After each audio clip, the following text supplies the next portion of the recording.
My name is Mark Peel from Bombo at Grand Central Market. Now, I'm going to show you probably one of the simplest things there is to make. Traditional classical chicken broth or chicken stock with one little twist, which is this, here, make it ring, machine here. This is a pressure cooker, and it's going to cut the time needed for a chicken broth in half and give us a much richer broth. Now watch. Onions.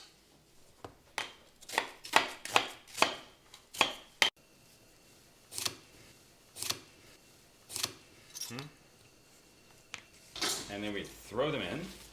Just throw it in. Oh, there we go. I have some parsley chopped here already. Yes. We're going to fire this up. There.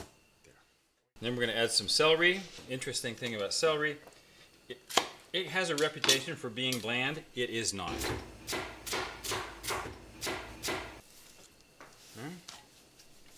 Do the carrot now. We'll put just a little bit of canola oil in. And the reason we do that is because the oil makes for a more efficient heat transfer system. And then some garlic. We don't need to slice it or take the ends off because, again, it's all going to come out. Mix of spices. Has salt, pepper, a little bit of chili flakes. There's some fresh thyme, dried thyme in there. I like dried thyme, especially for broths, because it has much more intense flavor than fresh thyme.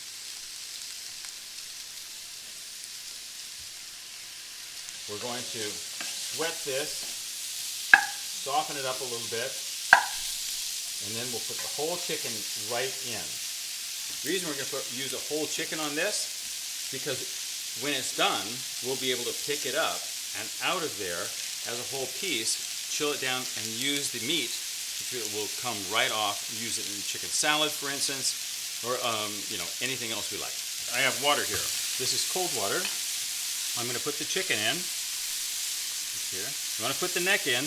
Don't put the heart or the liver in. That's not the best flavor for this. I mean, I love the heart. I love the liver. It's fine, but not for this. All right, so here we go. Right in there. And now, water.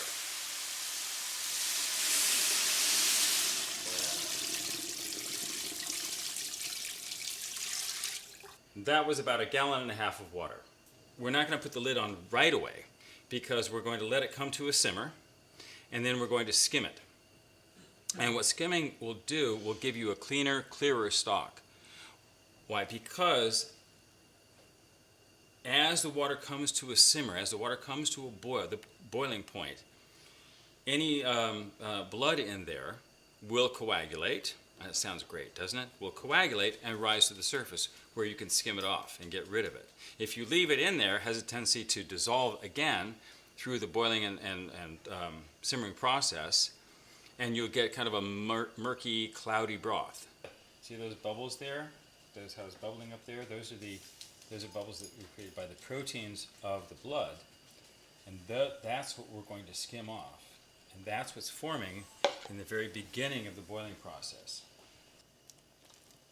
Okay.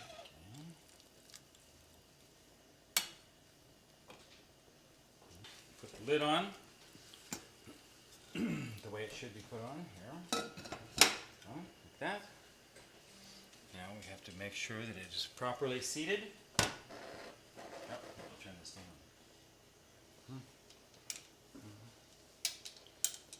You see, we put these on very loosely at first, just where it touches the metal. It's sealed up. We have our pressure gauge. We have this gauge right here, which shows we put it on 10 pounds. And when it starts to bubble a little bit, that means it's at 10 pounds. And then we turn the heat way down, almost to nothing, and let it go 1 hour. Then we have to turn the heat off, take this weight off. Hear that? Yeah. See, it's starting to build up pressure. Then we take the weight off, we let it go to zero. Zero pressure. Then we unscrew the whole thing, strain it, and we are done. This will be the finished stock or broth. See, it has clarity, it has richness, it has depth of color, depth of flavor. You have to take my word on that one. These take quite a bit of time, quite a bit of effort. And I spent a long time creating these. Now, you can do them at home. Good luck, I don't. But you can purchase them at Bombo, already ready-made, and they make a great base to anything that you want to cook. Thank you.